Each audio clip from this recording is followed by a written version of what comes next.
Sejam bem-vindos ao Retrovisor Político, o seu resumo dos temas mais relevantes da semana. Presidentes da Câmara e do Senado tomam posse e abrem diálogo com o Executivo. O governo define a pauta prioritária de 2025 no Congresso. As disputas pelas comissões da Câmara continuam e os trabalhos do Judiciário foram retomados com julgamentos importantes em pauta. Meu nome é Elis Barreto e fica por aqui que eu te conto tudo o que aconteceu.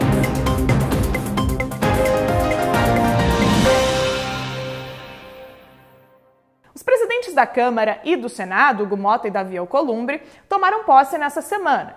Eles disseram que darão sim espaço para a pauta do governo, mas defenderam a força do parlamento. Motta também falou em trazer mais previsibilidade para a Câmara, definindo com antecedência o que será votado. Já Alcolumbre defendeu a importância de retomar as comissões mistas, aquelas que votam as medidas provisórias. As MPs não estavam sendo votadas nos últimos anos por conta de um desentendimento entre Câmara e Senado, reduzindo a força do governo.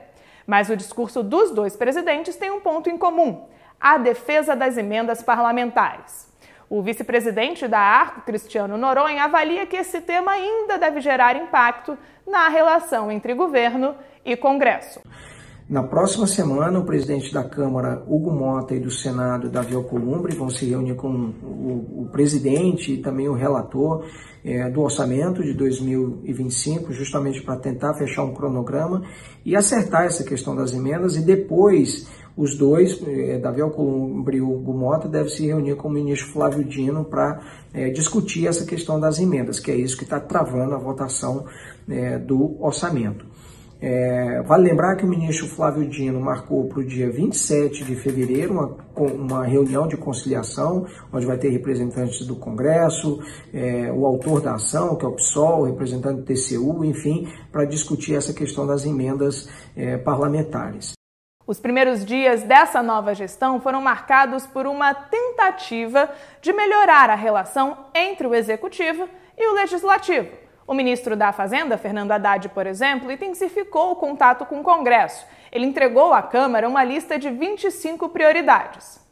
Haddad espera que 16 desses temas sejam resolvidos ainda neste ano. Alguns projetos, como a nova lei de falências e a regulamentação da reforma tributária, já estão tramitando no Congresso. Outras propostas, como a reforma do imposto da renda, ainda não foram enviadas pelo governo. O presidente da ARCO, Murilo de Aragão, avaliou em entrevista à CNN que a lista de prioridades do governo precisa ser melhor definida. Essa lista de 25 iniciativas ela é muito grande. E o governo não tem, vamos dizer, condição política de fazer andar e ser aprovada uma lista tão complexa em pouco tempo.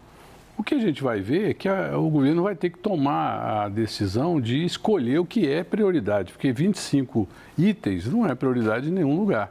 Não é? Você tem que ter uma lista de prioridades da prioridade e combinar com um Congresso muito dividido. Apesar da posse dos novos presidentes, a discussão dessas prioridades está parada no Congresso. Por enquanto, o tema que movimenta os parlamentares é a divisão das presidências das comissões. No Senado, a maioria dos colegiados já tem um presidente negociado. Por outro lado, na Câmara, a negociação vai ganhar força agora, após a eleição da mesa diretora. O analista da ARCO Advice, Daniel Marques, explica a importância para os partidos da presidência das comissões. Essa divisão das presidências das comissões é particularmente importante nesse ano por dois motivos. Primeiro, que as emendas parlamentares, depois do fim das emendas de relator, ficaram muito concentradas nas comissões temáticas. Então, por exemplo, a Comissão de Saúde é muito visada por vários partidos que querem ter controle sobre uma parcela grande das emendas parlamentares. Além disso, o presidente da Câmara, Hugo Motta, prometeu que uma quantidade menor de projetos vai ser votada diretamente no plenário. Durante a gestão de Arthur Lira, ali como uma herança da pandemia da Covid-19, vários projetos prioritários do governo eram votados diretamente no plenário com a aprovação de um pedido de urgência.